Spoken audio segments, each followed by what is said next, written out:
Olha só, eu quero compartilhar com vocês o que o Senhor falou comigo hoje foi tão precioso. E eu estava ontem orando, eu estava no hotel lá em São Paulo, e eu estava orando a Deus e falando, Senhor, o que é que as pessoas que estarão lá amanhã precisam ouvir, sabe? E é interessante, gente, porque Deus, ele sabe tudo a nosso respeito, né? Deus sabe o que você está pensando agora. Ele sabe como está o seu coração. Ele sabe da sua história, sabe como foi a sua criação, como é a sua família. Ele sabe tudo. Tudo, absolutamente tudo. E Deus não precisa de muitos encontros para fazer coisas extraordinárias. Ele já sabia que vocês estariam aqui hoje. Eu não, mas Deus sabia. E nós amamos quando Deus age desta forma. Por quê? Porque não é na nossa força, não é no nosso controle, não é na manipulação que muitas vezes alguns podem ser muito bons em fazer. Olhar para você, fazer uma leitura, entender o que você precisa e jogar um verde e colher algo de você. A palavra de Deus é viva e ele sabia o que vocês iam precisar. Então, quando eu estava falando com o Senhor ontem, eu falei, Deus, me ajuda, me mostra. Porque eu não quero que seja algo de mim, eu quero que o Senhor realmente fale. E aí, gente, Deus me deu uma palavra que eu fui finalizar, entender o que ele queria falar completamente dentro do avião, hoje voltando para cá. E essa palavra, se vocês quiserem abrir, fiquem à vontade, está em Mateus, capítulo 5, no versículo 14. Nós vamos ler do 14 ao 16, tá? Tá escrito assim, ó. A minha versão é King James, então talvez pode estar um pouquinho diferente para você, mas o que diz aqui, ó. Vós sois a luz do mundo. Uma cidade edificada sobre um monte não pode ser escondida. Igualmente, não se acende uma candeia para colocá-la debaixo de um cesto. Ao contrário, coloca-se no velador e assim ilumina a todos os que estão na casa. Eu vou repetir esse versículo, tá? Ó, presta atenção. Igualmente, não se acende uma candeia para colocá-la debaixo de um cesto. Ao contrário, coloca-se no velador e assim ilumina todos os que estão na casa. Assim deixai a vossa luz resplandecer diante dos homens, para que vejam as vossas boas obras e glorifiquem o vosso Pai que está no céu. Alguém pode orar por essa palavra aqui hoje? Fiquem à vontade, tá? Quem puder orar, pode orar. Deus, Senhor dos céus e da terra, te agradeço por mais um dia de vida que o Senhor nos deu, Pai. Muito obrigado, Senhor, por este momento que estamos aqui, Senhor, que iremos ouvir a Tua palavra, Pai. Obrigado, adorar Jesus. ao Senhor. Obrigado, Pai, porque o Senhor sabia de tudo que iria acontecer hoje, Pai. É Que o Senhor verdade, permitiu que estivéssemos aqui, Pai. Que o Senhor possa abençoar a vida de quem estará aqui ouvindo essa palavra e que o Senhor possa abençoar também a vida do Sidney, que trará essa mensagem que veio direto do Senhor para nós, Pai. Amém, Pai. Muito obrigado, Senhor. Que essa mensagem entre os nossos corações e que ela possam cair como uma luva para o momento que nós estamos, que precisamos ouvir, Deus. Em nome de Jesus. Em nome Amém. de Jesus. Amém. Amém. Olha só, gente, esse texto ele é tão precioso e eu não consigo ver um momento melhor para a gente poder pensar no que a palavra do Senhor está nos ensinando do que este momento. Vem cá, filho. Quer sentar no colo do papai? Vou pegar outra aqui. Quer? Vou deixar, vai. Aí ela tem 2 colos, né? Só que precisa ficar em silêncio, tá? É. Tô mandando tanto de áudio. Vem cá. Fico imaginando quando Jesus ele pregava, né? As crianças iam até ele e eles tentavam impedir, né? E aí ele falava assim, deixe que elas venham, porque delas é o reino dos céus, né? As crianças são sedentas, né? São sedentas. Eu não consigo ver, gente, um melhor momento para a gente pensar em luz e brilho do que este momento. O momento que eu falo não é o momento de hoje. É o momento em que a igreja vive. O momento em que as pessoas vivem. Eu não sei se você consegue lembrar agora de alguém que o brilho se apagou. Você consegue pensar em alguém que o brilho se apagou? Você consegue pensar em algum momento que o seu brilho se apagou ou ele pelo menos se enfraqueceu? Se tem uma coisa que a palavra do Senhor fala para nós é que nós somos a luz do mundo. E quando nós pensamos assim, o Senhor, naquilo que Deus foi falando comigo hoje a respeito disso, ontem à noite, fui dormir bem tarde antes de voltar para cá, lá em São Paulo, e o Senhor foi falando e eu dormi chorando essa noite, porque eu falei assim, Deus, como que o mundo está ofuscando o brilho daqueles que deveriam ser o brilho do mundo. E eu comecei a pensar nisso e eu comecei a chorar a respeito disso, porque eu falei, Senhor, nós precisamos restaurar isso. Isso precisa ser restaurado. Porque as nossas aflições, as nossas dores, as situações que nós vivemos, os problemas que nós enfrentamos, e sinceramente, quando eu falo isso para vocês, eu estou falando para mim. Quando eu olho para o mundo, eu tenho que tomar muito cuidado, porque a primeira coisa que aparece em mim é um desânimo. É um desânimo.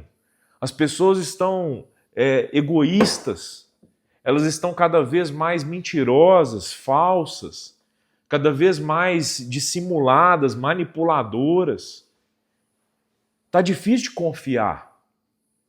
Está difícil de olhar e encontrar alegria nas coisas que estão à nossa volta. Porque o mundo está cada vez mais próximo de um abismo. Só que quando nós lembramos que isso é bíblico e quando nós lembramos que é necessário que essas coisas aconteçam, quando nós lembramos que Jesus fala das aflições que nós teremos no mundo, quando nós lembramos do próprio Cristo fazendo o que fez por nós e continua fazendo, nós precisamos trazer de volta algo e resgatar isso na linda restauração do Senhor. E não é na força do nosso braço. Não é no nosso desejo. O que muitos fazem, que hoje para mim não tem nada a ver com o cristianismo, é esperar ter vontade para fazer algo. Porque ser cristão não é esperar ter vontade. A gente não vai ter vontade.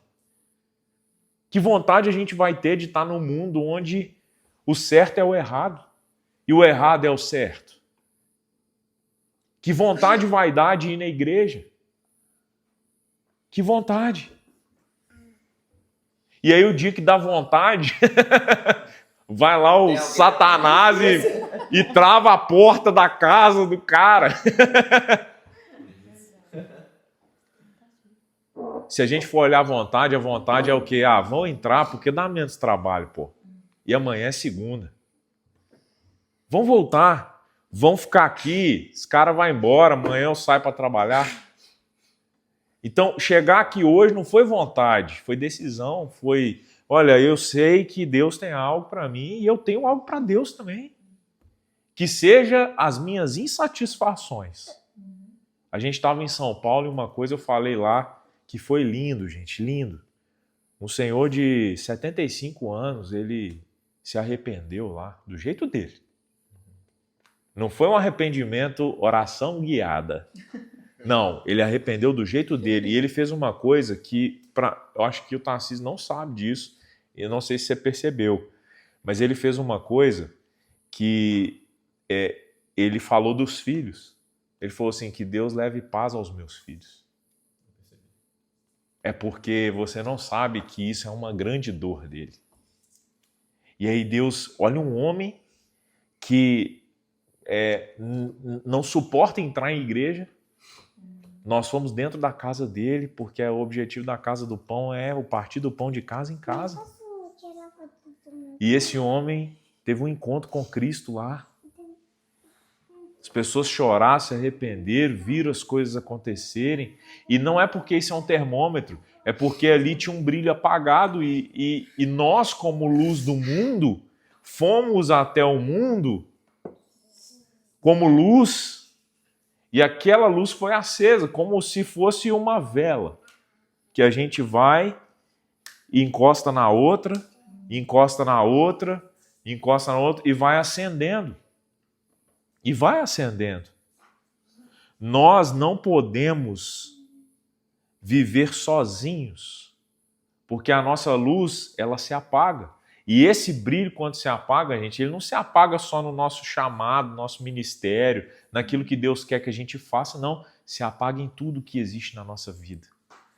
Se apaga a respeito do nosso trabalho, se apaga a respeito da nossa casa, nosso casamento, dos nossos filhos, nossos pais, nossos parentes. Se apaga a respeito de tudo. Tudo. O cristão, ele não consegue viver sem ser luz do mundo. Ele não consegue. Nós não conseguimos ter outra luz que não seja ser luz do mundo. Nós não conseguimos. Se a nossa luz se apagar, se o nosso brilho se apagar, não se apaga só a nossa relevância na terra. Não se apaga só o nosso chamado, ministério, nossa unção. Não se apaga só aquilo que vamos fazer. Não é só o nosso relacionamento com Deus diário. O que se apaga é tudo. Uma vez que nós somos chamados para ser luz e para brilhar, não tem espaço para nós, para a nossa vida, viver sem essa luz e sem esse brilho. Não tem. É impossível. É impossível.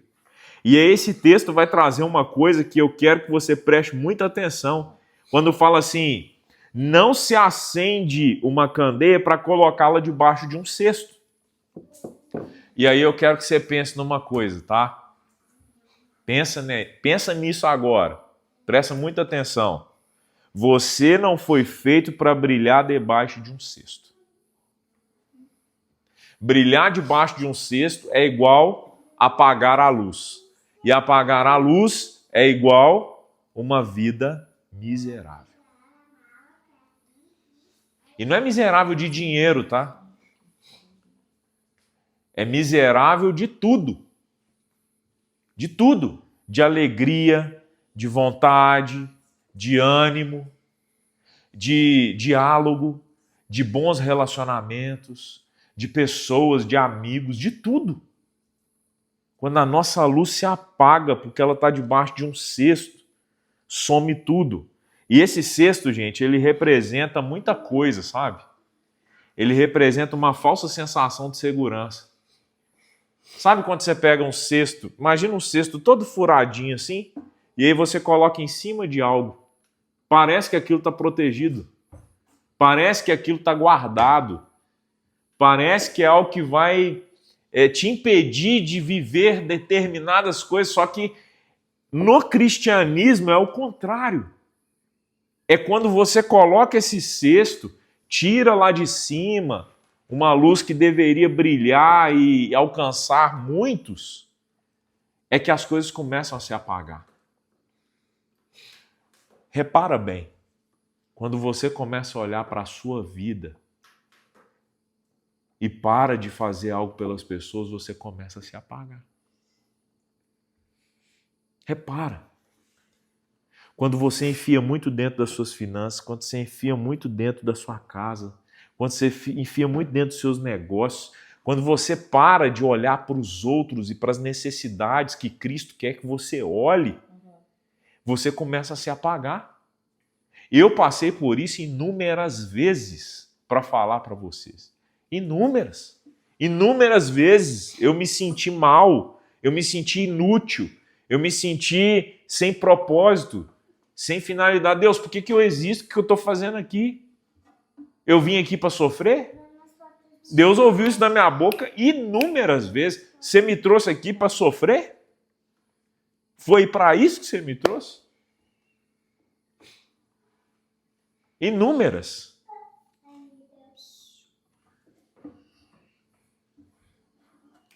E muitas vezes eu estava preso dentro desse cestinho, dentro de mim.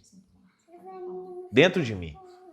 Repara hoje como que nós somos crentes, tá? Repara. Pensa como nós somos crentes hoje. O crente, as decisões dele, gente, presta muita atenção nisso, tá?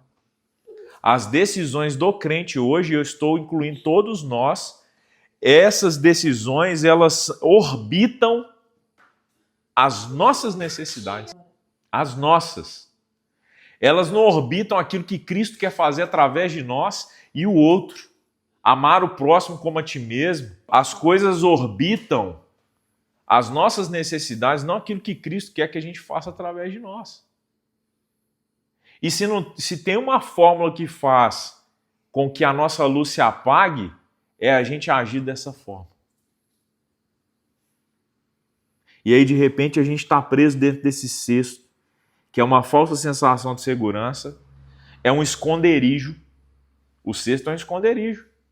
Para muitas coisas é um esconderijo. E aí eu quero te fazer uma pergunta, você não precisa me responder. Só reflete dentro de você do que você está escondendo. Eu estou fazendo essa pergunta para mim mesmo. Porque hoje uma das maiores dores que eu carrego é, Senhor, por que eu não estou mais alto ainda, brilhando mais? Tem algum cesto que eu estou me escondendo. Tem alguma coisa que eu estou me escondendo. Do que você está se escondendo? O que é? É algum medo? É alguma situação? Se a gente parasse por aqui, você já teria muita coisa para pensar. Muita coisa. O que te mantém dentro desse cesto é a causa que te faz apagar a luz. E aí, gente, como eu falei, o brilho apaga em tudo. Só que a gente é muito importante, as pessoas que nós amamos são muito importantes para a gente deixar apagar. Imagina eu deixar o meu brilho de pai apagar. Tem muita coisa em jogo. É uma aposta muito séria para se fazer. Imagina o brilho do casamento acabar. O brilho do namoro acabar. O brilho da amizade acabar. Tem muita coisa em jogo. Tem muitas questões importantes a meu e a seu respeito que o Senhor nos deu, nos confiou e colocou nas nossas mãos para a gente cuidar de forma zelosa. Então esse esconderijo que apaga a nossa luz, que abafa a nossa luz, que faz com que a gente se intimide, fique acuado, paralisado, é algo que é um efeito quase que é um ciclo vicioso.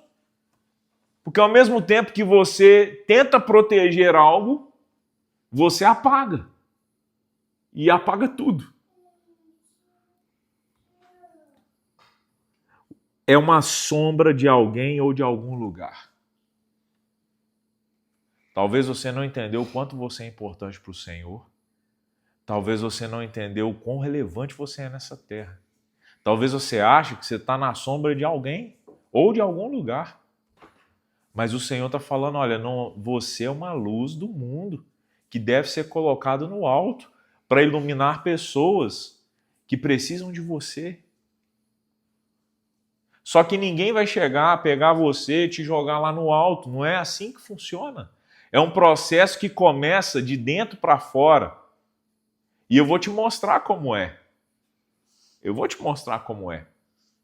É impossível você ter uma luz muito forte, muito baixo. É impossível. Impossível. Nós colocamos LED na parte de baixo do armário do banheiro do nosso quarto. Imagina uma luz de um estádio de futebol de baixo.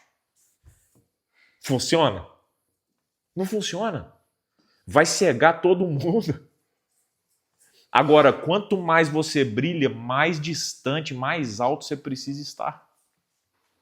Mais alto, porque você alcança mais, você não machuca as pessoas estando dentro de um cesto. E é inevitável que quanto mais brilho você tem, mais você precisa estar no alto para iluminar mais. Então, isso não é um processo de que o Senhor te coloca no alto e ali você começa a brilhar muito. Não, é agora. É como está. É para a quantidade de gente que tem, é para as pessoas que trombam com você no seu dia. É para as pessoas que têm problemas semelhantes aos seus. Porque Deus criou em você empatia. Você sabe o que o outro está vivendo. Se eu te perguntar aqui agora que dor você tem, ou que dor que você já enfrentou na sua vida, ali mora algo preciosíssimo, porque só você sabe como é viver dessa forma, como foi passar por aquilo. E o Senhor pega isso e fala assim, é aqui que vai brilhar. É aqui, é nessa dor que surge um brilho. Como ele fez o universo e fez a gente também, é muito semelhante a uma estrela que nasce de um colapso e brilha milhões e milhões e milhões de anos. Mas ela nasce de um colapso. Se a gente não entende a palavra do Senhor, se a gente não entende o que está sendo falado aqui, nós vamos achar que o colapso, na verdade, tira o nosso brilho. Só que, na verdade, ele expande o nosso brilho. É aí que vem Paulo e diz, quando eu sou fraco, eu sou forte. É aí que vem Paulo e diz que ele se alegra na tribulação. É aí que ele vem e fala, eu sou escravo de Cristo. Eu escravizo o meu corpo. Não é fácil. Tarcísio é 4 horas da manhã de São Paulo, está aqui. E vai ter gente que não fez nem um terço do esforço dele e vai falar que está muito cansado para estar em algum lugar. Não é fácil. Só que quando você entende o brilho que você carrega, quando você entende a missão que você tem, quando você entende tudo o propósito do que você faz,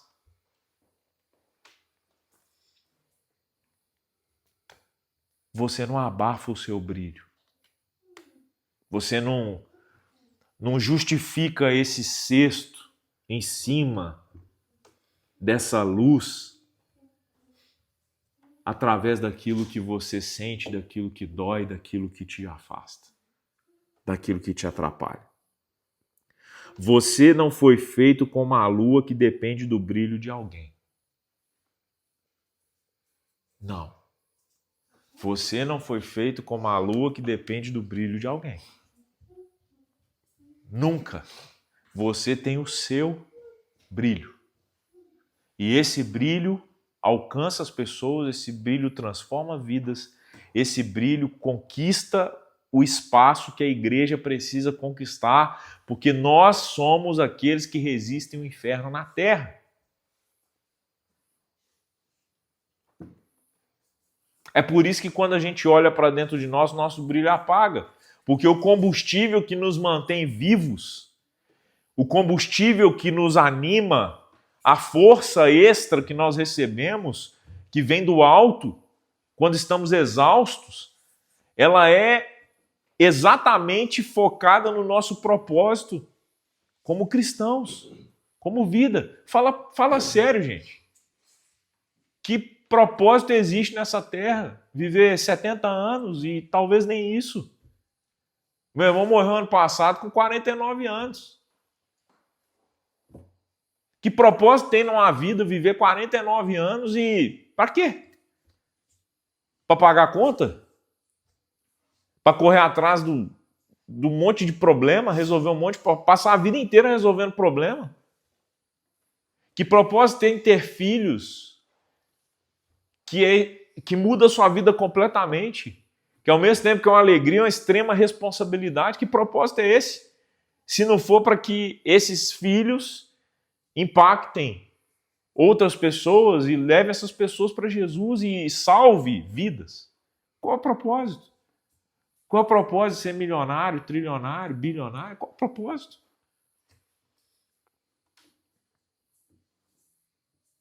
É bom que a gente tenha o propósito e tenha prosperidade nele.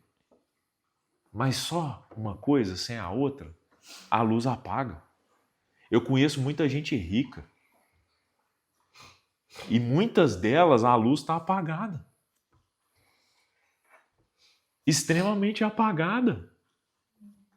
E essa luz depende, ela está acessível, ela é nossa.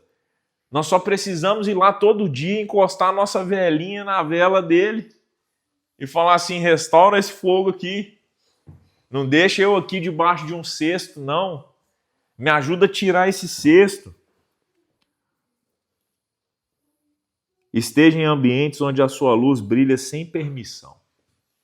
Nossa, isso é pesado, hein? Isso é pesado. Não tem ninguém, não espere de ninguém a permissão para você brilhar, não. Não espera que alguém olhe para você e fale assim, lá valorizam o meu talento. Lá eu tenho espaço para o meu chamado. Não é assim que funciona com Jesus, não. Não é mesmo. Você está acostumado com um padrão tóxico, onde alguém precisa dizer para você, olha, pode ir lá, tá? Fazer o que Deus te chamou para fazer. Não. Tem uma necessidade? Tem alguém precisando? Tem uma situação? Deus te chamou para isso? Você carrega esse brilho? Vai lá. Você não precisa que alguém te dê permissão. A permissão já foi dada. Quando você nasceu, Deus te escolheu, Ele te ungiu, Ele te trouxe, Ele te deu um propósito, Ele te escolheu, e quando Ele fez isso, Ele já te deu permissão. Vocês estão entendendo? Está fazendo sentido? Ele te deu permissão. Homem nenhum pode apagar a sua luz, é você o único que pode. Ninguém tem poder para apagar aquilo que Deus acendeu. E se Ele acendeu em você algo, faça. Faça, nem que seja sozinho. Faça. Nem que seja sozinho. Eu fico pensando João Batista começando a anunciar o caminho do Senhor. Que doideira que deve ter sido. Um cara louco. Cara louco, vivia no mato. Pele de animal. O cara vestia pele de animal. Comia bicho, cara, inseto. Um cara doido. Descompensa. Aí ele vai e começa a falar do Salvador. Arrependa. É igual passar um mendigo aqui agora e falar assim, arrependa. Você falou, velho, você é louco. Para eles, naquela época, João Batista era um mendigo. O cara ficava no meio do mato. Maluco, louco. Quanto tempo ele não falou sozinho? A gente lê um versículo da Bíblia e acha que aquilo ali aconteceu em 1 minuto, né? Pode ter sido 10 anos da vida do cara, aquele versículo. Resumido. Quanto tempo ele proclamou sozinho? No deserto, cara. No deserto. Voz do que clama no deserto. Que legal, né? Quantos mil grãos de areia estavam escutando ele? Não é não, Jardim? Imagina, cara. Loucura, né? Loucura. Qualquer um que não tem o brilho do Senhor desiste. Qualquer um que foca nas pessoas desiste.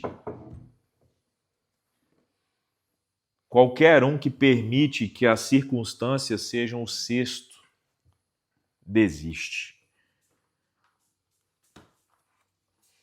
Você não precisa de permissão. Ó, coisas diferentes, tá? Você não precisa de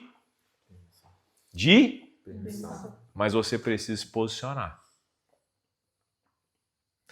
Tem gente que acha que não precisa de permissão, ou melhor, já tem certeza que não precisa, mas acha que não precisa se posicionar. Não é assim que funciona.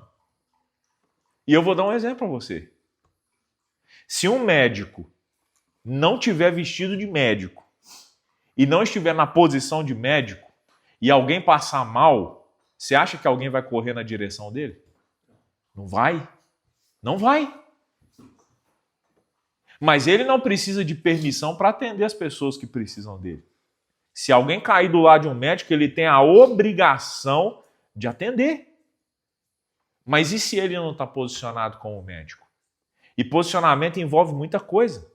Envolve seu comportamento, envolve sua postura, envolve decisão, envolve competências, porque um dia ele se posicionou de ir na faculdade todo dia, se dedicou, estudou, formou, se capacitou para estar naquela posição, para se posicionar. Então, tem muitas questões a respeito de posicionamento, por isso que a maioria das pessoas não se posiciona.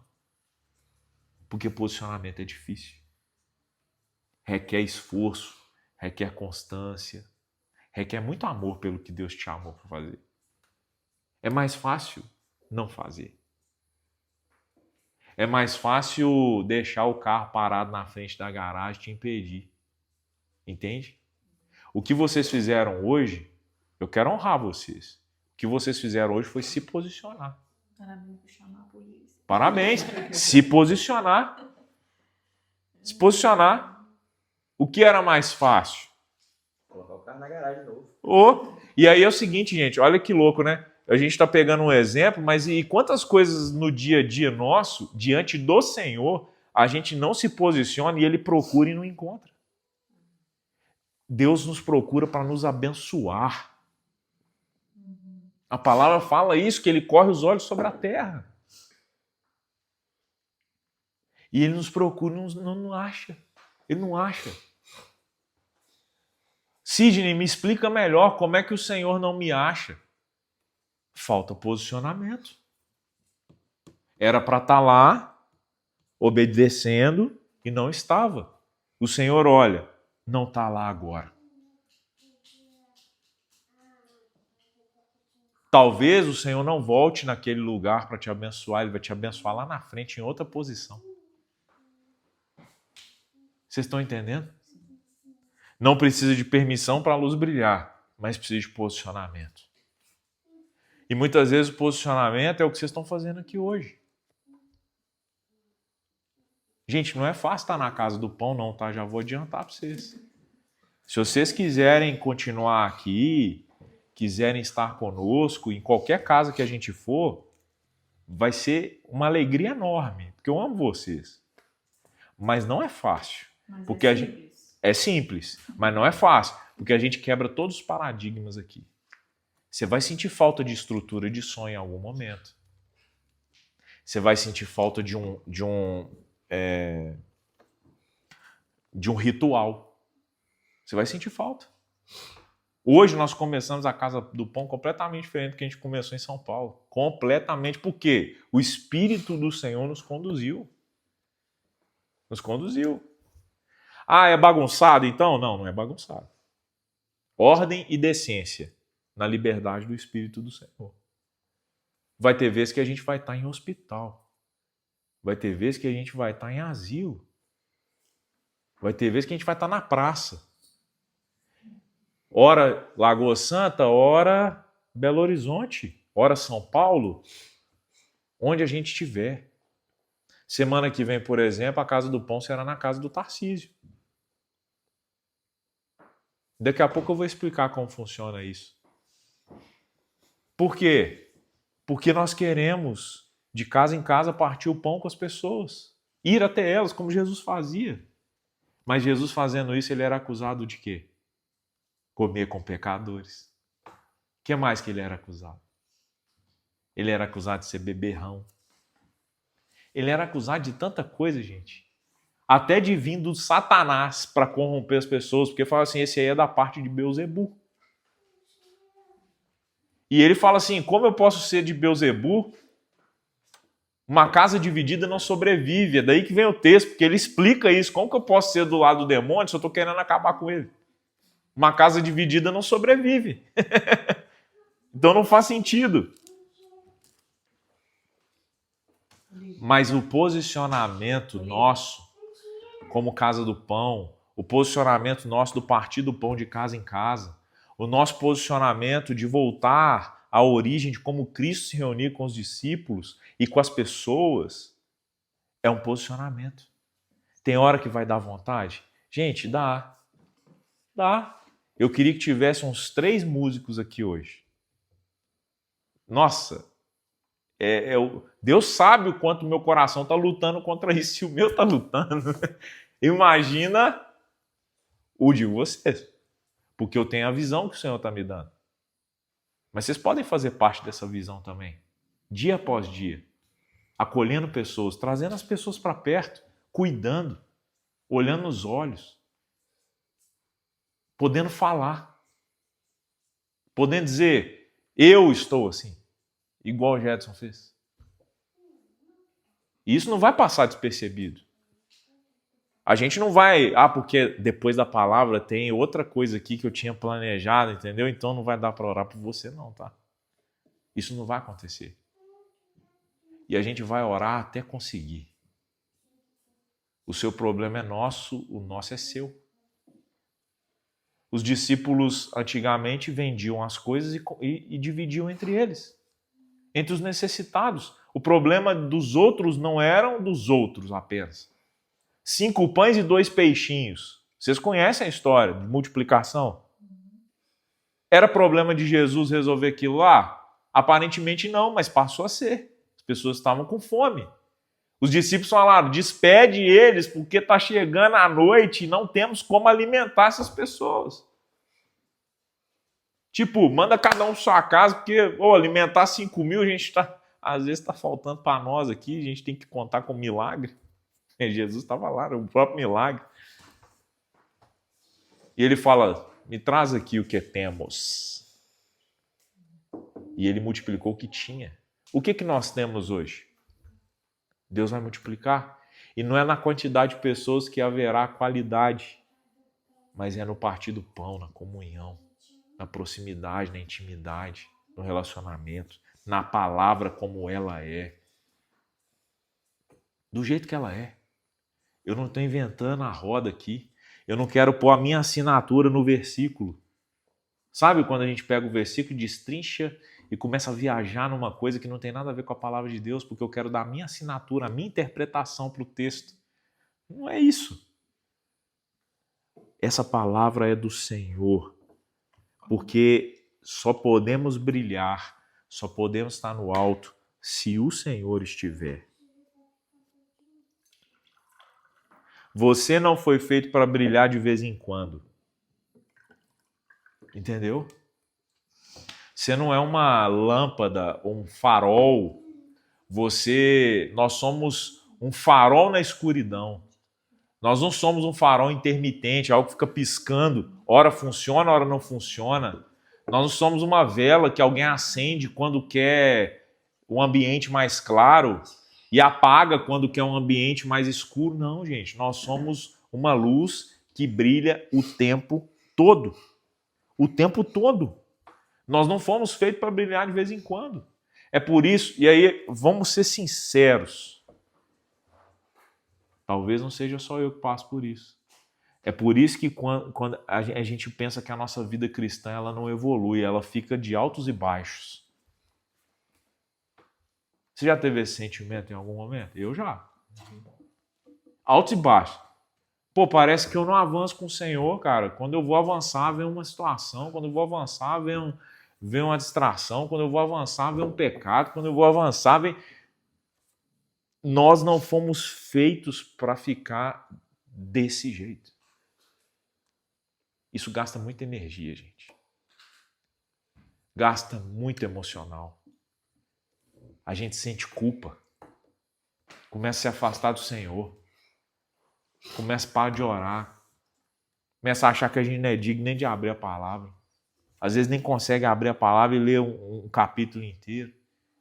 Isso não é um efeito que você vai dizer, olha, pastor, os santos dos santos, que são aqueles que falam que fazem isso o tempo todo, não enfrentam isso. Mas eu enfrento. Não, isso é a humanidade inteira, gente. A maior arma nas mãos de Satanás hoje em dia chama-se distração.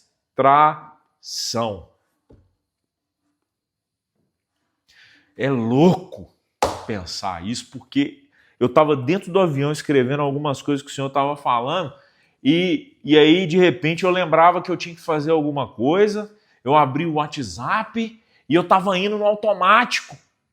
Eu falei, não, peraí, Deus está falando, dá licença aqui, ó. Eu não posso, eu estou prestando atenção numa única coisa. A distração. O diabo já entendeu o jogo da distração. Os ganchos, os gatilhos. Ele já entendeu onde ele pega. Ele já entendeu onde ele te tira do foco, sabe? Ele já entendeu.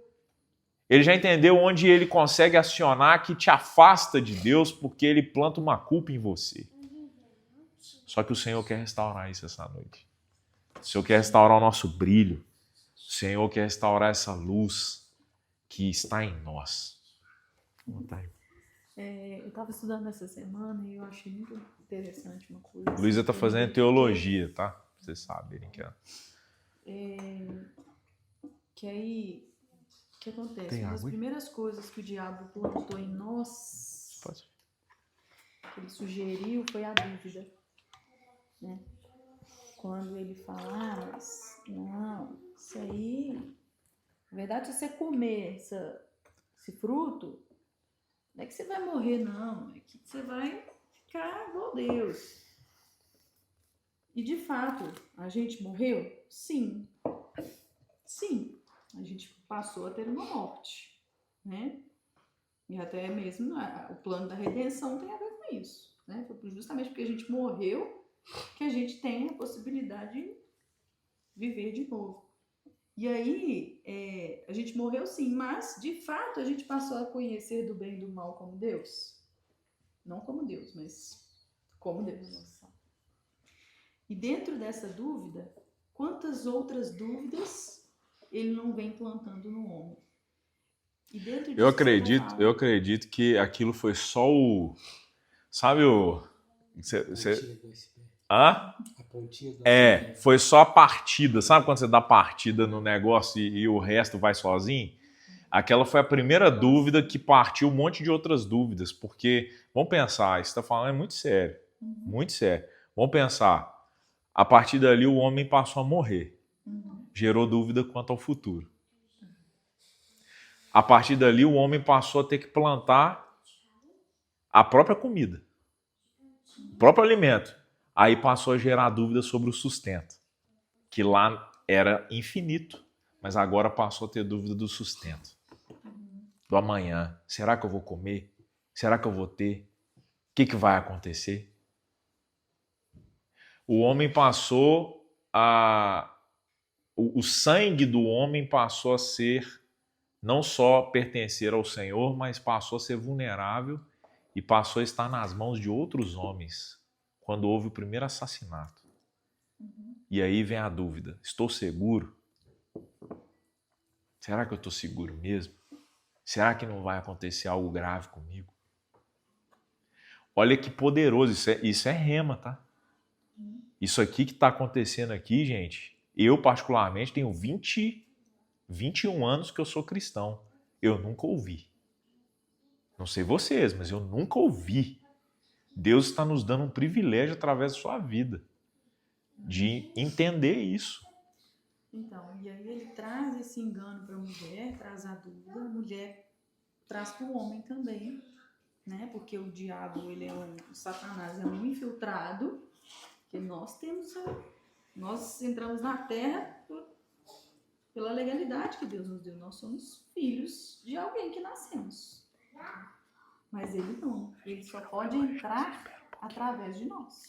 Assim como ele fez com Eva. E aí ele enganou Eva, gerou nela dúvida, gerou nele dúvida. Quando os dois pecaram, o que eles fizeram? Se esconderam de Deus. Dúvida sobre O que será que ele vai nosso fazer? Pai. Olha que louco, hein?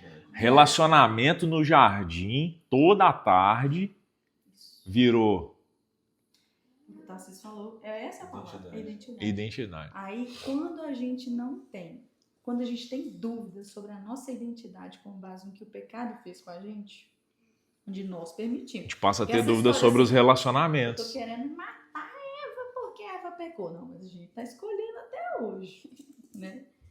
E aí, Mas, pera aí, rapidão. Isso aí que você falou é importante, que o Tarcísio também, ó. Quando a gente perde a identidade, a gente começa a questionar os relacionamentos também. mas eu tô Porque eles escondem de Deus, não é para esconder o pecado. Eles escondem de Deus. Eles sabiam que Deus é Deus, entendeu, gente? Eles não tinham dúvida que Deus estava vendo tudo, não. Eles escondem pelo medo do relacionamento, porque perdeu a identidade. E a rejeição. Entende-se que, né, foi O que gerada Deus vai a fazer com a rejeição. gente agora? Eu, com base na minha dúvida, eu perdi a paternidade de Deus, eu perdi o acolhimento dele. Então, eu Nossa, muito escondi. sério, hein? E aí, quando você fala quando você traz essa questão da luz, porque eu sempre tive esse problema, eu quero esconder debaixo da mesa. Eu tenho um lampião, eu tenho um trem desse aqui que eu não sei o nome que esqueci, eu enfiar debaixo da mesa, eu sempre fui essa pessoa. E eu gosto de falar assim, né? Eu sou dos bastidores, eu gosto de... É o cestinho, ó. lavar banheiro. Eu sou do bastidor. Eu gosto de lavar Põe o cestinho, ó. não me põe na frente de nada, põe o microfone na minha mão, não, nunca gostei mesmo. E aí é com base em quê? Em todo esse processo. Então, durante a minha vida, eu sempre tive dúvidas sobre a paternidade de Deus, com base nas minhas experiências, nos meus traumas, nos meus problemas. E isso gerou em mim um problema de identidade. Então, eu sou filha de Deus, como se ele deixou isso acontecer comigo? Quantas vezes eu já falei isso pra ele? Como assim se deixou isso acontecer comigo? E aí, se eu tenho um problema com essa identidade, uma dúvida, eu mesma, é óbvio que o diabo vai soprar várias mais dúvidas na minha cabeça, mas eu mesma penso, eu não tenho uma luz para colocar em lugar nenhum, minha luz está escondida de baixo. Louco, né? Então, esse problema, quando eu ouvi essa aula, eu falei, olha, realmente isso que o diabo fez, eu me vejo nessa história. Eu me vejo nessa situação de olhar e falar, foi justamente a dúvida que me afastou do meu lugar de filha de Deus, onde eu olho e falo, independente do que eu vivi, Deus continua sendo meu pai. E aí, quando eu vou sendo curada disso, entendendo meu lugar, eu falo, cara, até essa problemada que eu passei na minha vida vira essa luz com propósito, para olhar. Porque hoje, né, tipo, sei lá, eu passei por traumas que eu fui curada deles, mas enquanto eu tava passando por eles, eu não podia falar sobre isso pra ninguém. Eu não dava conta, tô ferida, tô magoada, por que isso tá acontecendo? Mas depois que o trem passa, eu olho e falo, cara, que doido, e aí, o mais interessante é que vão vir pessoas perto da gente com os mesmos problemas, com as mesmas coisas, que você fala assim, gente, parece que é pra eu ajudar aquela pessoa, sabe? Então, Ó, e aí, gente, voltamos na pergunta que eu fiz. Qual é o sexto? O dela, ela acabou de falar o que é, que ela entendeu. Qual é o sexto? Que você... E a intenção pode ser positiva de esconder, tá? Tipo, eu tô me protegendo aqui. Deixa eu colocar, eu tô protegendo. E quando você não sabe como tirar o cesto? Oração. Como assim? Eu também tô descobrindo. Você vai para oração. É oração, conselho dos sábios, Bíblia. É isso. Um processo. Né? Não tem fórmula secreta, não. Deus deu toda a fórmula aberta para todo mundo. Já tá aqui. Não tem nada secreto, não. Não tem. Aí quando a gente fala assim, né?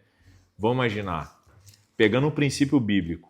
Quando fala assim, aquele que confessa pecado ao seu irmão é liberto.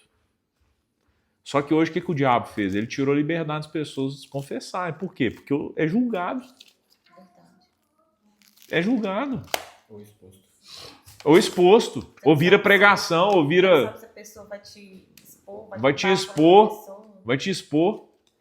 Ô, gente, eu faço gabinete, eu tô fazendo 12 anos que eu sou pastor. Faço agora em junho. Esses 12 anos eu fiz gabinete com gente de todo tipo.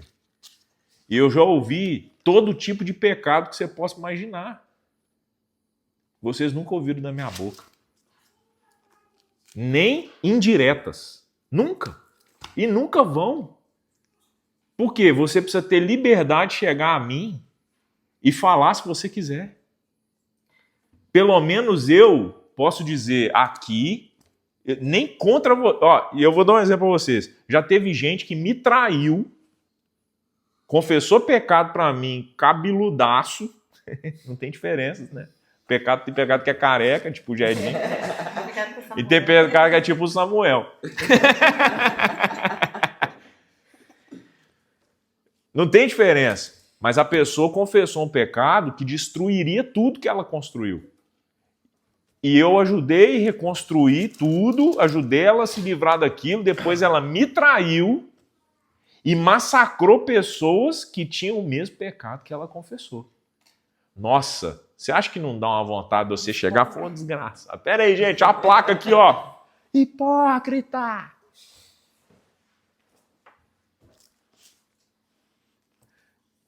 Nós precisamos ser essas pessoas. E se você não tem alguém, pergunte para quem anda comigo há muitos anos, você passa a ter. Eu pergunto o Tarcísio, por exemplo. Ele confessa pecado para mim. Pergunta para ele se eu já falei alguma coisa. Pergunta para ele se eu já insinuei, se eu já fiz piadinha. Se já virou pregação para indireta. Nunca. Porque isso é bíblico, gente. Se alguém falar que não tem pecado, é mentiroso. Já pecou só de falar que não tem pecado? E se o pecado me aprisiona, eu quero libertação. Se eu quero libertação, como a palavra do Senhor diz, eu preciso confessar. Só que o que nós vimos, a direção que nós vimos a humanidade tomar, é que a confissão de pecados virou uma forte fonte de manipulação. Você está na minha mão, tá? Você está na minha mão. Não vacila, não. Não vacila, não, que você está na minha mão. Isso não existe dentro da casa do pão. Não existe. Isso é motivo de exclusão, tá? Se alguém fizer isso com alguém, eu vou pedir para ir embora. Pode ser qualquer um de nós. Qualquer um de nós. Porque se não há liberdade, não há libertação. E a gente ora por libertação, e a gente fala de libertação, a gente conversa sobre libertação, faz jejum para libertação, faz curso de libertação, faz intervenção de libertação, faz tudo de libertação. Mas o básico que a Bíblia manda falar, não temos liberdade para fazer. Está vendo que o Senhor quer restaurar essa igreja, gente, que foi perdida? O Senhor quer restaurar o nosso brilho. E tem milhares e milhares e milhares que o brilho está apagado. Sabe qual o brilho que está mais forte hoje em dia? É o brilho do LED. Repara, velho. É o brilho do LED. Ah, Cid, é porque... Não, gente, eu não estou falando mal de estrutura, não. Mas hoje em dia é o brilho do LED. Não é o brilho das pessoas. As pessoas não olham para quem está do lado mais dentro da igreja. É tanta coisa, é tanta distração, é tanta luz, é tanta fumaça, é tanto ritual. Isso aqui, agora é isso, só presta atenção, tá tudo tão cronometrado que eu não consigo olhar para o lado e ver que tem alguém chorando.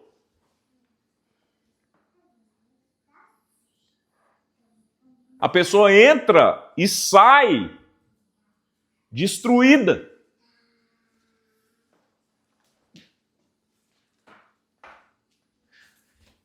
A nossa luz precisa brilhar e alcançar as pessoas. O diabo, escuta isso, tá? O diabo, ele vai te dar oportunidade de vez em quando de brilhar. E o resto do tempo, cestinho em cima. Entendeu? Ó, você foi lá, evangelizou uma pessoa. Parabéns, sua luz brilhou, impactou o outro, mas a maior parte da sua vida você volta para dentro do cestinho. Entendeu? E seu brilho vai apagando. Seu brilho vai apagando. Alguns, ele vai, por exemplo, pessoas que são chamadas para mestre, ensino da palavra, essa pessoa de vez em quando vai ser chamada a ministrar a palavra, de vez em quando ela brilha. E o resto? Não, peraí, você não tem o cestinho. Fale, tempo, fora de tempo. Evangelize em tempo e fora de tempo. Profeta, profetize em tempo, fora de tempo. Pastor, cuida em tempo, fora de tempo.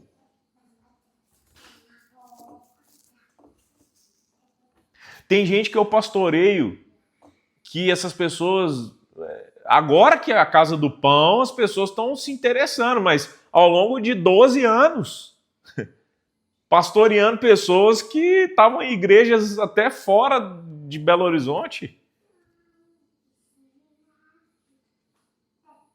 Ah, não, mas deixa eu pôr o cestinho porque eu não sou pastor da igreja, né? Não é minha ovelha. É diferente quando você toma uma decisão e fala assim, não, eu quero ser cuidado pelo fulano, a ovelha escolhe o pastor, tá tudo certo, gente.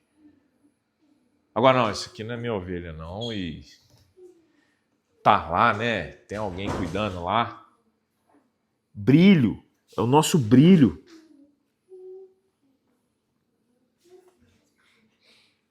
Seu coração, ele arde por alguma coisa. Alguma coisa. Não agora, talvez, mas em algum momento da sua vida, Jesus já te falou ele já te entregou alguma coisa e arde. Talvez o brilho está apagado, agora você nem sente mais, mas está aí. A semente que Deus planta, está plantada. Está plantada, gente. Está plantada. Ele te chamou, te deu uma unção, te deu uma missão. Que brilho que ele colocou em você que precisa ser colocado num alto monte. É sobre isso que a gente vai orar hoje. É sobre isso.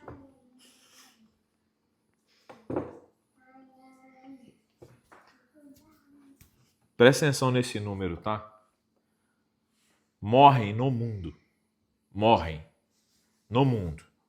Por minuto. 125 pessoas por minuto. A gente está aqui, já morreu uma galera. Por minuto. Por hora, 7.500 pessoas morreram. É doido isso, né? 7.500. Agora pensa o seu cestinho assim. Quando eu falar o número de pessoas, pensa você colocando o cestinho assim. Ó. Jesus te deu uma luz para brilhar, para alcançar essas pessoas. E você tampando o cestinho. 7.500 em uma hora. A gente está aqui e já morreu 7.500 pessoas e mais uma galerinha. Por dia, 180 mil pessoas. Desde ontem que eu chorei dormindo até hoje, na hora que eu for dormir, 180 mil pessoas. Na hora que você for dormir, 180 mil pessoas morreram. É interessante que quando a gente vê um monte de gente que a gente conhece morrendo, a gente fala, Senhor, o que está acontecendo? Não é? Tá cheio de gente morrendo. Aí uns falam assim, Deus está chamando os santos. Tem 180 mil todo dia, filho. No mundo inteiro, pau quebrando. Não é no nosso mundo, é no mundo inteiro. Jesus olhando para tudo isso, 180, filho. Imagina como é que é o hall de entrada do céu. 180 mil. Ainda bem que não precisa fazer inscrição, né? Imagina o livro da vida, 180 mil. Cadê seu nome, meu filho? Deixa eu ver aqui onde é que tá. Morreu um outro aqui. Morreu um outro aqui. O anjo, cara, não, vamos pensar. O anjo que cuida do livro da vida, ele deve ter uns 100 mil braços, cara. Só que ele já tem burnout. Ainda bem que eles não são como nós, né? Não, gente, com certeza eles usam IA. Tem um bom programa lá. E aí, gente, vem um número alarmante. De todos esses que morreram, 31,5% são cristãos. A cada 180 mil pessoas, a cada dia, a cada hora, a cada minuto, 85 pessoas por minuto estão indo para o inferno. 68,5%. É claro, eu estou falando um número, claro que a gente não sabe. Isso aqui é uma estatística de quem é cristão no mundo e quantos morrem. Tá? Entendam isso, pelo amor de Deus. Quem sou eu para falar quem vai para o céu e quem vai para o inferno? Só estou mostrando para a gente o quanto é chocante você pensar em algo desse tipo. Por minuto, 85 pessoas das 125 não conhecem Jesus. E a nossa luz, pensa na sua luz, abafada. Abafada. A cada hora, 5.138 pessoas morrem sem conhecer Jesus. E na verdade até conhecem, mas rejeitam. Alguém desistiu delas. Alguém desistiu. Alguém falou assim, a igreja está aqui, se você quiser, venha. Entendeu? Não tem as 99 ovelhas e indo atrás da perdida. Se quiser, a ovelha entra. Nós estamos chamando a atenção, vamos mudar a placa. Vamos mudar a fachada, vamos gerar conforto. Ovelha que está perdida, se você quiser, você tem que entrar, eu não vou aí te buscar. Esquece. A cada dia, 123 mil pessoas morrem sem ser cristãs. E a nossa luz no cesto. Esse momento me fez chorar. Porque eu olhei e falei, Deus, tira esse maldito cesto de mim. Tira esse maldito cesto de mim. Se esse cesto é alguma coisa que eu estou olhando para mim mesmo, igual o Senhor revelou através da palavra, tira de mim. Eu estou olhando para mim e estou deixando de olhar para o outro. Minhas limitações, minhas vontades, minhas falhas, meus medos. O que é que impede essa luz de estar brilhando cada vez mais? E que eu estou abafando. Olha o tanto de gente indo para o inferno. O que é? É conveniência, é acomodação, é conforto. Eu estava lendo isso aqui, escrevi, né? E eu lendo de novo e eu falando, Deus, cabe alguma justificativa da minha parte? Cabe eu falar, hoje eu estou cansado? Não cabe, cara. Você olha para um negócio desse e fala assim, Deus, que cansado, caramba. É constrangedor, gente, porque me constrange também. Me constrange também.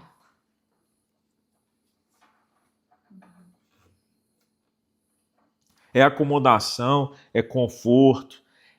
As decisões que a gente toma o tempo todo quando o assunto é a palavra do Senhor, quando o assunto é a igreja do Senhor, quando o assunto são as coisas de Deus, são os assuntos de Deus. O que cesto é esse? É conveniência, é acomodação, é conforto, é sentimento de incapacidade, é frieza e insensibilidade. Sai a notícia, matou não sei quantos cristãos, não sei aonde, fizeram escravo não sei quantas garotas, sei o que lá, sequestraram não sei quantas crianças. Esses números estão entrando porque o diabo ele já conseguiu o que ele queria. O diabo queria nos fazer achar comum aquilo que era horrível. E, gente, nós estamos sendo programados há muito tempo. Desde a nossa infância a gente vê filme de tiro no peito, na cabeça, ficar morrendo, não sei o que lá. Para quê? Para nos acostumar a pensar que isso é normal. Aí você escuta uma notícia que alguém foi assassinado assim, deixa eu fazer minhas coisas aqui. Tirou de nós a sensibilidade daquilo que Deus plantou no nosso coração. E o Senhor precisa restaurar. E sabe como que o diabo faz isso? colocando a gente olhando para o nosso próprio umbigo e pensando, o maior problema de todos sou eu tenho que me ajudar, eu tenho que resolver, isso aqui me afeta, isso aqui não sei o que lá, e tem 200 milhões de pessoas morrendo o tempo todo, 180 mil por dia, e você olhando e falando assim, Deus, vocês estão entendendo o que eu estou falando? Está alcançando o coração de vocês isso? É o nosso próprio fardo? É a nossa crença? São as nossas obrigações e preocupações? Gente, não estou falando que a gente não tem que cuidar da nossa vida, não. Nós temos que cuidar também. Não é viver a vida do outro, não. Mas é quando o cesto é colocado em cima de uma luz que para de brilhar e começa a morrer. E ela está acontecendo isso por causa dessa situação. E aí eu quero destacar, para a gente finalizar, a história de uma menina. Serva de Naamã. Um guerreiro, um general sírio. Segundo homem, abaixo do rei era ele, porque ele conquistou muitas guerras para a Síria. Em uma dessas batalhas, a Síria fez escravos. E um desses escravos era uma menina. E ela servia a casa de Naamã, servia a esposa de Naamã, servia Naamã. E Naamã tinha uma lepra. E essa menina, sob todas essas circunstâncias, como escrava, vivendo como escrava, foi retirada da família dela, foi retirada da terra dela, dos costumes dela, foi obrigada a estar dentro de uma casa que não era dela, como escrava, sabe-se lá o que ela vivenciava ali. Sabe-se como ela era tratada, não fala. Ela fala assim com a mulher, senhora, quem dera, linguagem de hoje, quem dera o meu senhor fosse falar com o profeta que tem lá na minha terra. Se ele fosse lá falar com ele, ele ia curar ele. Ela estava sendo uma luz dentro de um cestinho ou uma luz no alto que estava brilhando naquela casa? O que vocês acham? Aquele era o contexto dela. Se ela podia ser luz em toda a Síria, ela seria. Mas qual que era o contexto dela? Ser luz em toda a casa. Era ali o ambiente dela. Ela brilhou a luz dela tão forte, mesmo com todas as circunstâncias contrárias a tudo que ela acreditava, vivia, que através dela, Naamã foi curado quando Eliseu mandou ele mergulhar no rio 7 vezes. E vocês conhecem essa história. Essa moça, que nem o nome dela a Bíblia menciona, preste atenção, gente. O que ela fez foi tão lindo e brilhou tanto que o nome dela nem relevância teve para o tamanho do brilho que ela gerou naquilo que ela estava fazendo. A Bíblia nem menciona. Nós não sabemos o nome dela, não sabemos a idade dela, não sabemos nada. O que a gente não sabemos dos problemas dela, nós sabemos a luz que ela permitiu brilhar. Ela poderia pôr o cestinho em cima da luz dela e falar assim: eu sou escrava, ninguém vai me ouvir. Tá entendendo? Eu sou escravo, ninguém vai me ouvir. Olha, esse homem me prejudicou, por que eu vou ajudar ele? Olha a mágoa, o rancor, os machucados, né? Colocando o cestinho em cima da luz, ó. Não, eu nem sei se as desculpas, né? Eu nem sei se Eliseu tá vivo. Eu nem sei onde ele tá. Eu tô aqui já, ó. Nem sei de nada. Ou a falta de crença, nem sei se Deus vai curar. E se eu falar para procurar o cara? Chegar lá, não curar o cara? Quem que vai voltar? Gente, pensa, o cara era um general. Imagina ele voltando para casa porque ele confiou numa menina, escrava, sem estar curado. O que esse cara não ia arrumar dentro de casa? E sabe por quê? Daqui a pouquinho já está acabando. E sabe por quê? Porque ele envolveu o rei da Síria. Gente, olha que doideira. o nível da luz dessa menina. Naamã envolveu o rei da Síria, porque ele falou assim, eu quero que você me ajude, manda uma carta comigo para o rei de Israel. Aí o rei da Síria meteu uma carta para o rei de Israel, para Naamã levar. Ele chega no rei de Israel, leva a carta. O rei de Israel rasga a roupa, porque ele não tinha poder para curar, né? Tipo, falou, esse cara vai me matar agora. Eles estão arrumando um problema. Eles sabem que eu não sou capaz de curar ninguém, tá mandando eu curar o cara. Se eu não curar o cara, eles vão invadir sob pretexto. Queria encontrar uma treta para justificar uma invasão. Aí o rei rasga a roupa. Não, aqui, fala para ir lá em Eliseu, não precisa rasgar a roupa não. Fala lá para ir no cara que tem que ir, que ele vai resolver. A menina envolveu 2 reis de 2 nações e um profeta.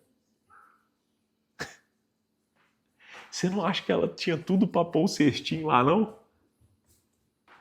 Não tinha? Vai que não cura, esse cara volta com ódio. Ele vai me enforcar, não é lógico, ué. Você é louco? Tá fazendo hora com a minha cara, essa menina tá de gracinha comigo. Quis me humilhar, porque o cara é uma figura de autoridade, força. Aí ela manda o cara ir lá, o cara volta leproso. Queria me humilhar, queria tirar minha força, me expor. Ninguém sabe da lepra, agora todo mundo sabe. Todo mundo sabe que eu sou um idiota, que foi lá e mergulhou 7 vezes no rio. Eu vou destruir essa menina. Ela tinha tudo, gente, para abafar a luz dela. Só que ela decidiu brilhar. E a luz dela veio parar nas Sagradas Escrituras, para toda a eternidade. Porque a palavra do Senhor não passará. A do homem passará, mas a palavra do Senhor não passará. E um dia nós vamos encontrar com ela e vamos entender essa luz dela. Me conta, que coragem foi essa que você teve? Descobriu o nome dela, né? Me fala seu nome. Ouvi tanto falar de você, mas não sei o seu nome até agora. E ela vai falar assim, mas aqui, me conta. Eu também estou curiosa, Jetson. Isa, eu também estou curiosa. Ela vai falar com cada um. Eu também estou curiosa, porque Jesus chegou aqui e falou que vocês iam fazer coisas maiores do que ele.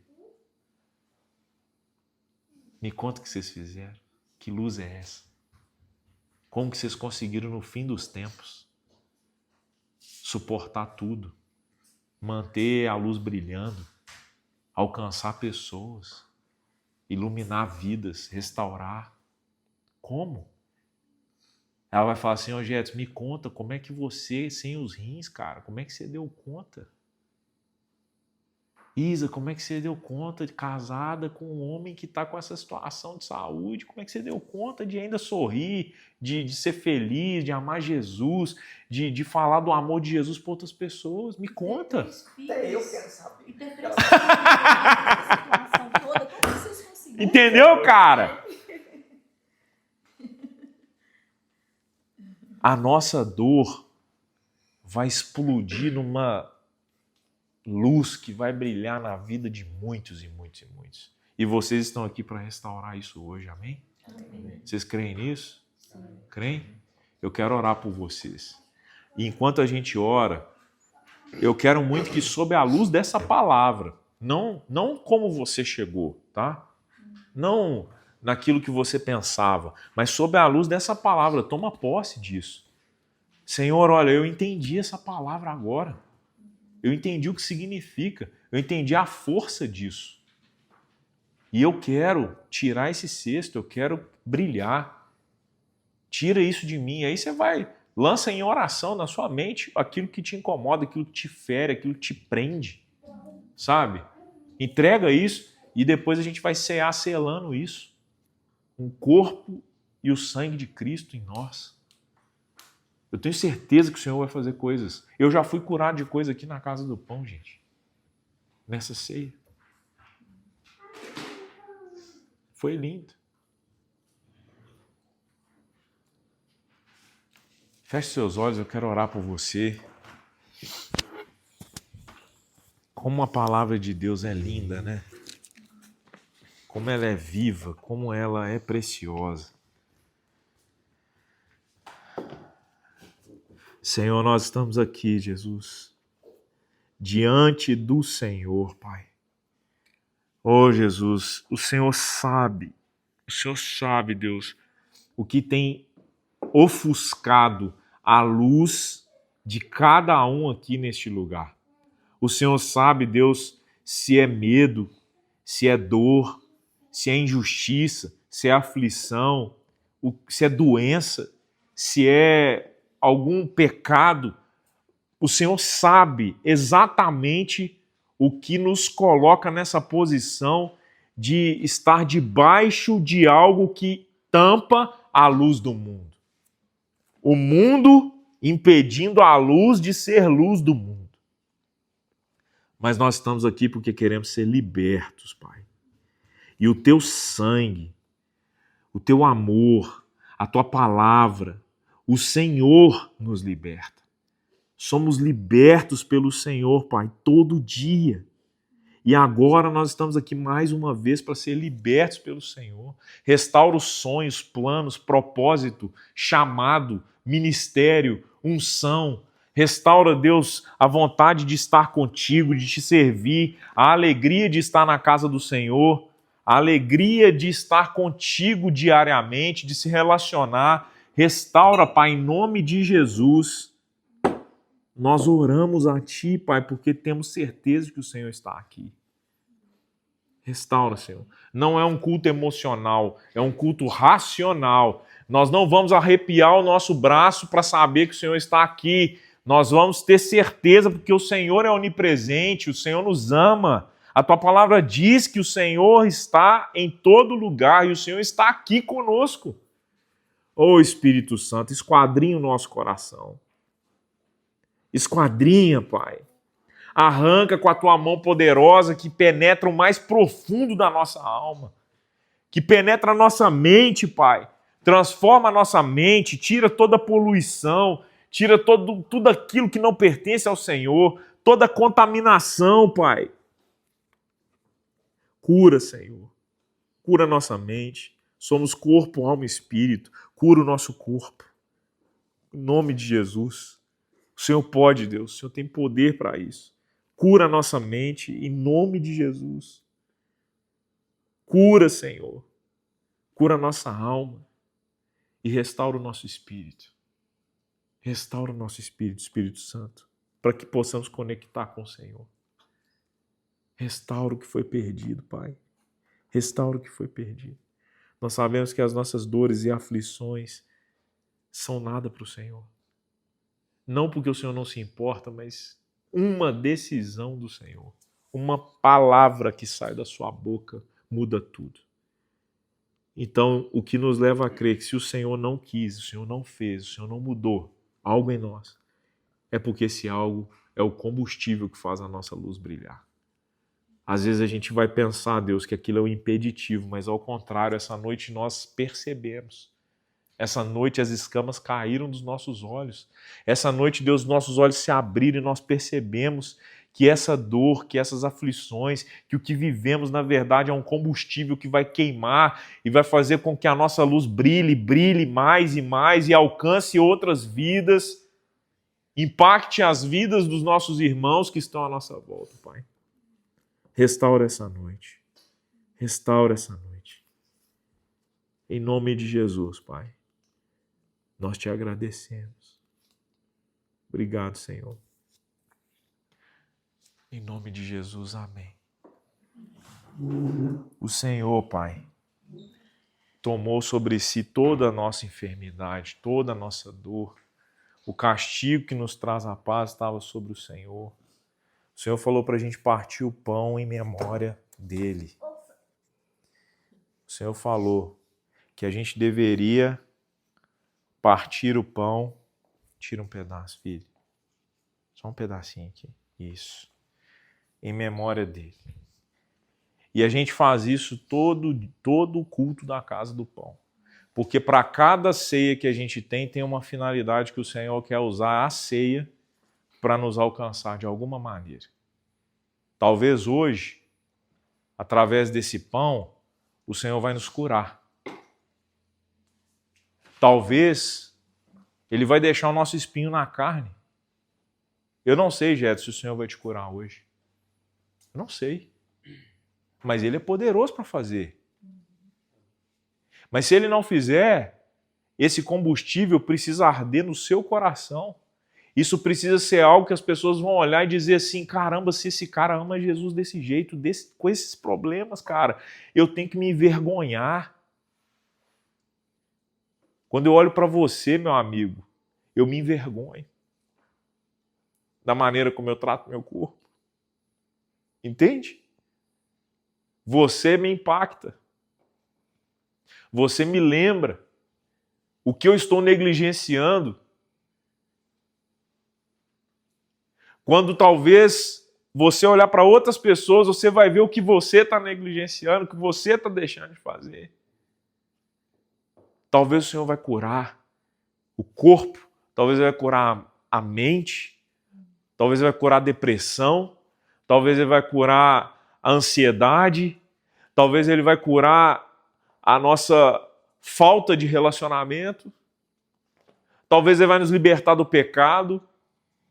Eu não sei, mas Ele sabe. Quem sou eu para dar uma ordem para Ele? Faça isso, Senhor. Não, Ele é Deus, gente. Ele é soberano. E talvez Ele precise disso para fazer. Porque enquanto tem alguém falando para Ele fazer algo, Ele quer fazer outro.